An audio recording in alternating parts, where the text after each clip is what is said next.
can we read this book, please? Sure, Muesli. Do you guys remember the Gruffalo? Well, this one is the Gruffalo's Child. It's by Julia Donaldson and pictures by Axel Scheffler. I'm really excited to see how the story keeps going.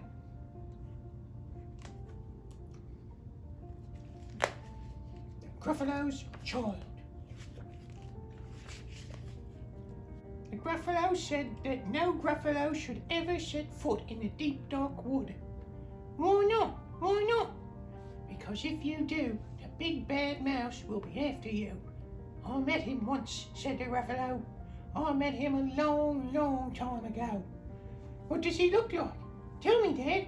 Is he terribly big and terribly bad? I can't quite remember, the Gruffalo said. Then he thought for a minute and scratched his head.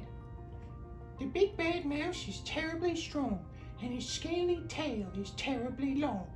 His eyes are like pools of terrible fire, and his whiskers are tougher than wire.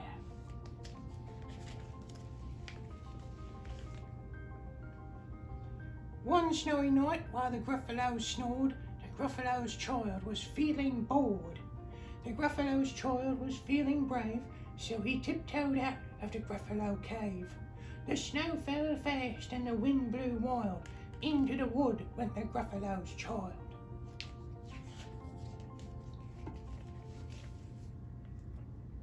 Aha! Oh ho! A trail in the snow. Whose is this trail and where does it go? A tail poked out of a log pile house. Could this be the tail of the big bad mouse?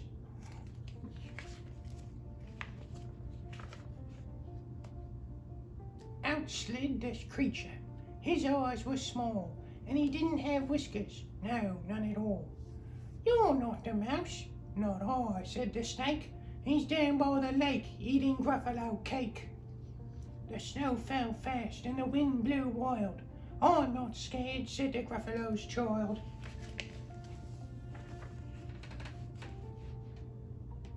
Aha! Oh ho! Marks in the snow.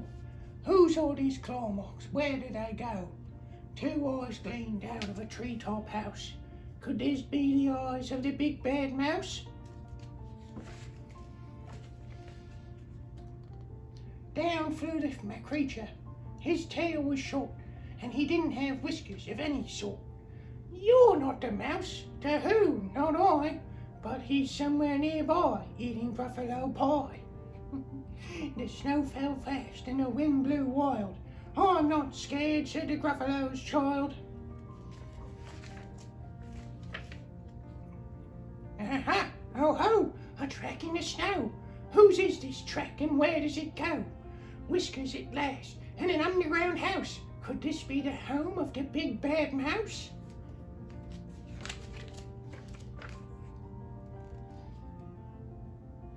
Out slunk the creature. His eyes weren't fiery. His tail wasn't scaly. His whiskers weren't wiry. You're not the mouse. Oh no, not me. He's under a tree, drinking Gruffalo tea. It's all a trick, said the Gruffalo's child, as he sat on a stump where the snow lay piled. I don't believe in the big bad mouse. But here comes a little one out of his house. Not big, not bad, but a mouse at least. He'll taste good as a midnight feast.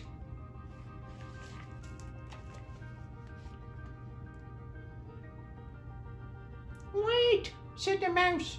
Before you eat, there's a friend of mine that you ought to meet. If you'll let me hop up on a hazel twig, I'll beckon my friend so beard and so big. The Gruffalo's child unclenched her fist. The big bad mouse. So he does exist! The mouse hopped into the hazel tree. He beckoned and said, just wait and see. Out came the moon. It was bright and round. A terrible shadow fell onto the ground. Who is this creature so big and bad and strong? His tail and his whiskers are terribly long. His ears are enormous, and over his shoulder he carries his nut as big as a boulder. Yeah. The big bad mouse, yelled the Gruffalo's child.